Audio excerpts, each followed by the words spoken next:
Thank you, Andrea Sensei. My name is Keita Saku from Japan. Today, this is my second role, and I would like to talk about the hemodynamics and MCS management. My talk will overlap with Dr. Wee, and he already presented the many part of the MCS management. So I would like to give you some talk about the more and basic physiology of the MCS. So this is the agenda of my talk, the basic of hemodynamics and cardiac mechanics, the impact of MCS on hemodynamics and cardiac mechanics. So when I give this type of talk to the Japanese physician, many of the physicians fall asleep because something the basic story is boring for the clinical field. But anyway, the important is important. So as we know, the cardiogenic shock is the high mortality diseases and mainly ACS related, and pump failure leads to systemic organ failure. I think I completely agree with the Dr. Wee. The perfusion is important. So the termination of negative spiral is an initial goal of the treatment. So to achieve the initial goal, the rapid and continuous assessment and transfer decision are the key for optimizing the complicated management. And to achieve such complicated management, the assessment of the hemodynamics and the cardiovascular physiology is important to stratify the patient the severe level.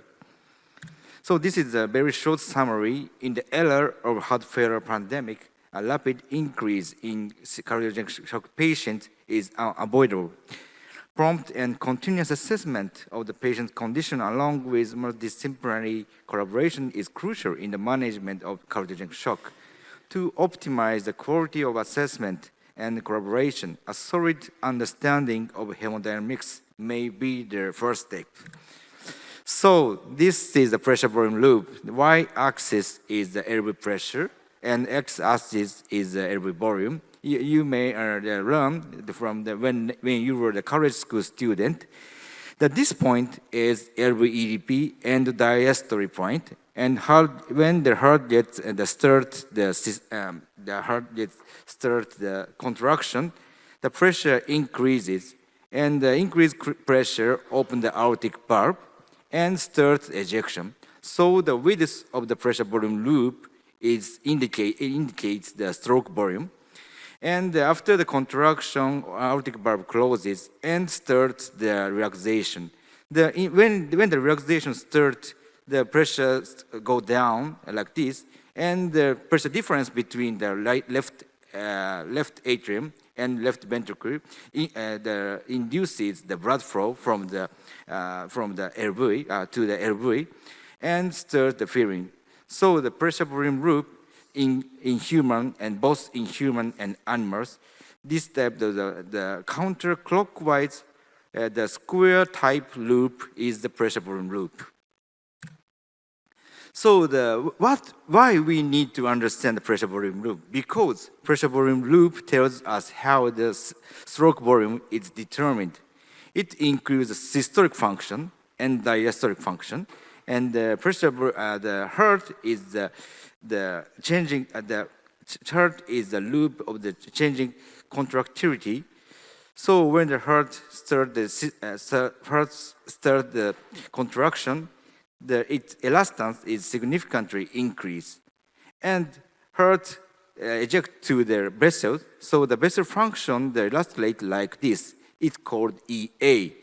So systolic function, diastolic function, preload, and EA afterload determines the stroke volume. So the balance between the systolic function and afterload determines the stroke volume and airway work efficiency. So why we can't understand the airway work efficiency from the PV loop? Because the pressure volume area is circumscribed by the endosystolic pressure volume relationship and diastolic pressure volume relationship and pressure volume loop. This area indicates the MbO2, myocardial oxygen consumption. So the increase of PVA increase MVO2. Decrease of PVA, decrease MVO2. So if we understand the PV loop, we can understand how the heart consumes the oxygen consumption, oxygen. So in addition, to manage their MCS, we need to understand the hemodynamics. This is the kind of the Forrester stratification, and the y-axis is the cardiac output, and x-axis is the LVEDP. In the most shock case, the operating point is go to the such lower right point.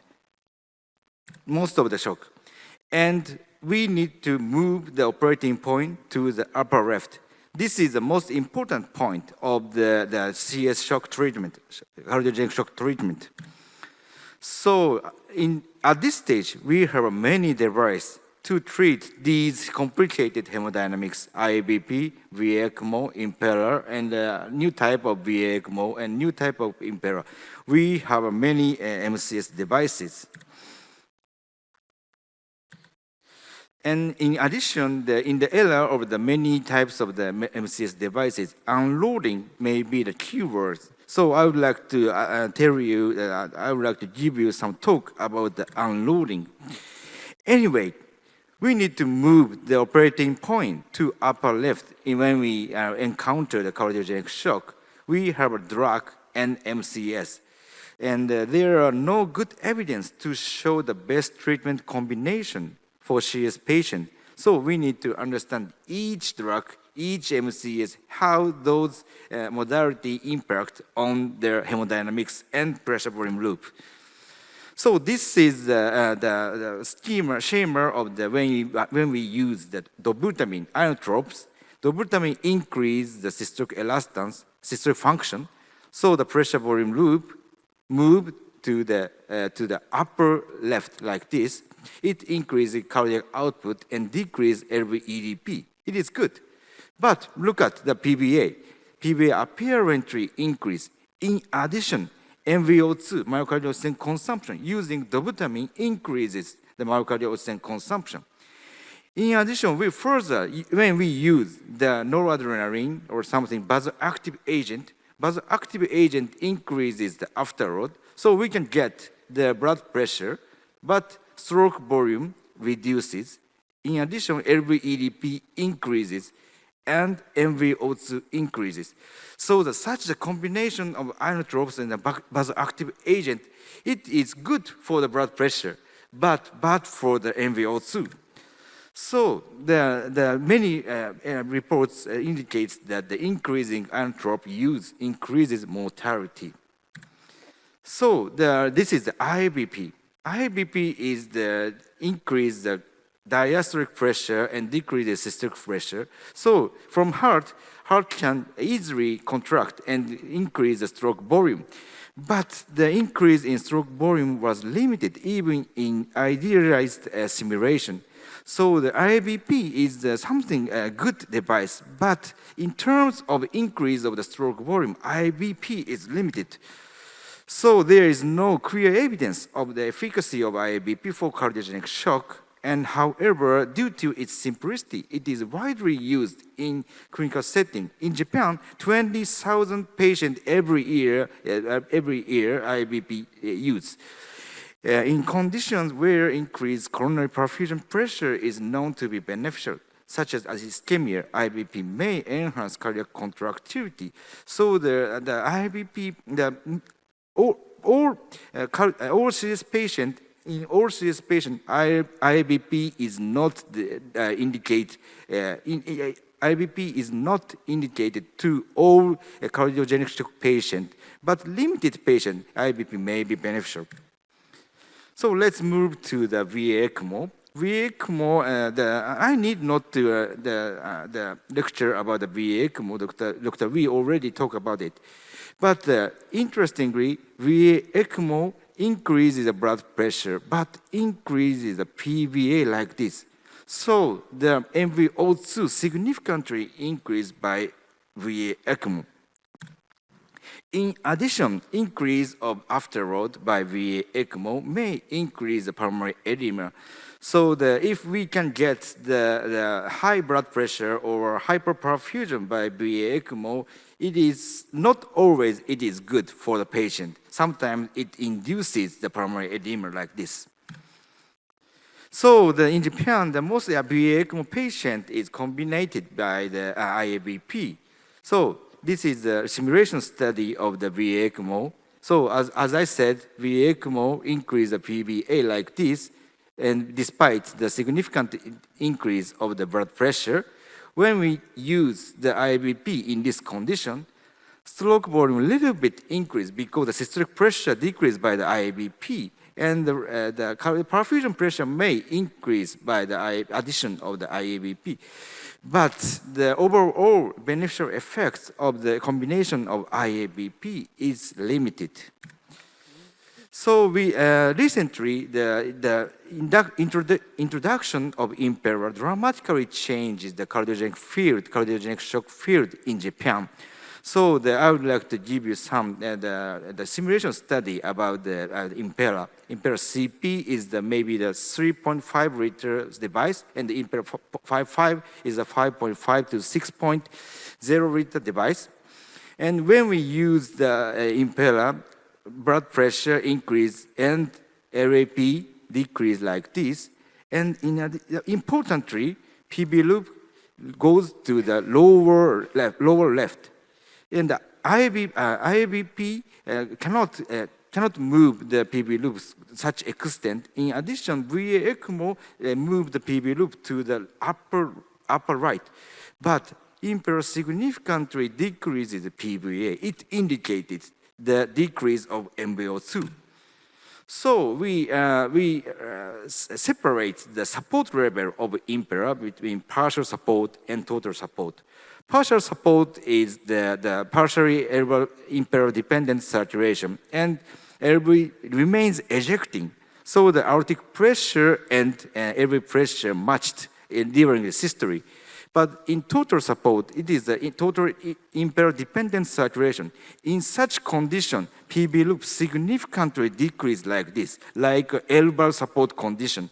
In such cases, the myocardial consumption of the LV is significantly decreased by Impera. In addition, when we think about Impera in the framework of hemodynamics, y-axis is cardiac output and x-axis LVEDP, the operating point moved to the upper left by Impera.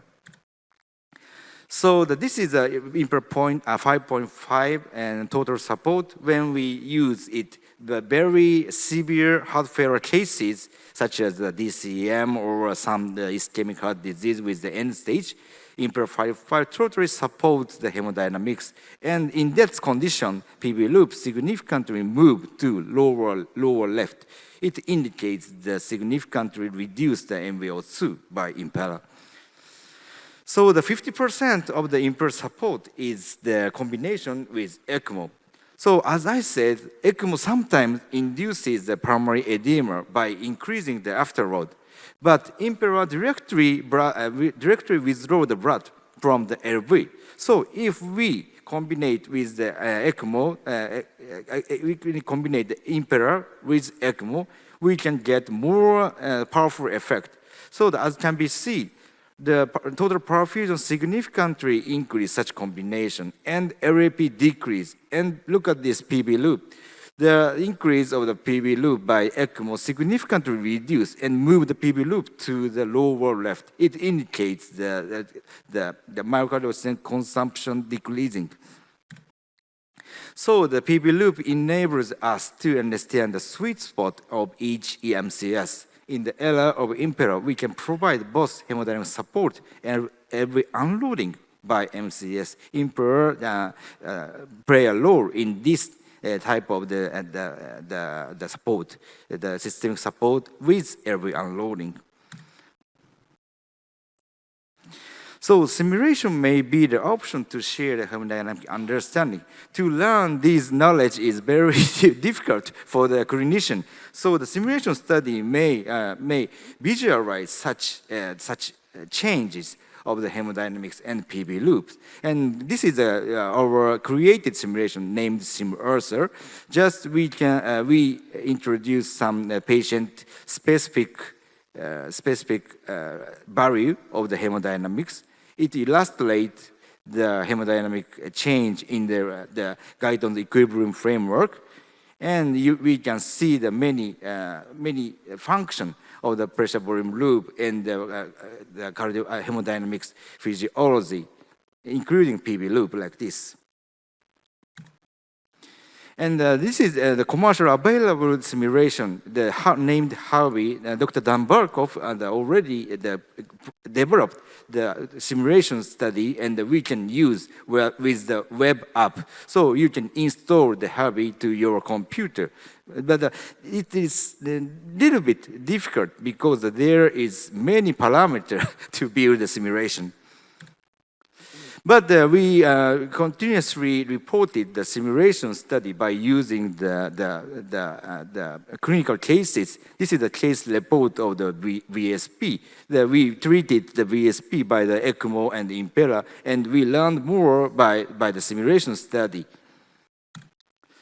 And for future, we aim to develop the autopilot system based on the simulation study. The control system, everything we can, a computer can control everything, the modality, and the patient treat by automated. So what I need is to define what is optimal for the patient. So this is the impeller automated control system. We have an animal experiment. This is a goat and console of impeller, and this is the simulation unit. And just push this button, we can control everything by the automated system like this. We don't touch anymore. We don't touch the dial of the impeller. The system determines everything. And look at this. We can control the LVP at 40 millimeter mercury. We just send the signal to the computer. Let's keep the LVP at the 40 millimeter mercury. The computer controls everything. This is an automated impeller system we recently researched. Okay, so the comprehensive understanding of hemodynamics is essential for the assessment, management, and coordinated care of patients with cardiogenic shock. Given the heterogeneity of cardiogenic patient population, understanding the mechanical characteristics of each MCS is crucial for tailoring optimal therapy. Simulation helps to understand the cardiac condition and hemodynamics. This is a reference. Thank you for your attention. 감사합니다.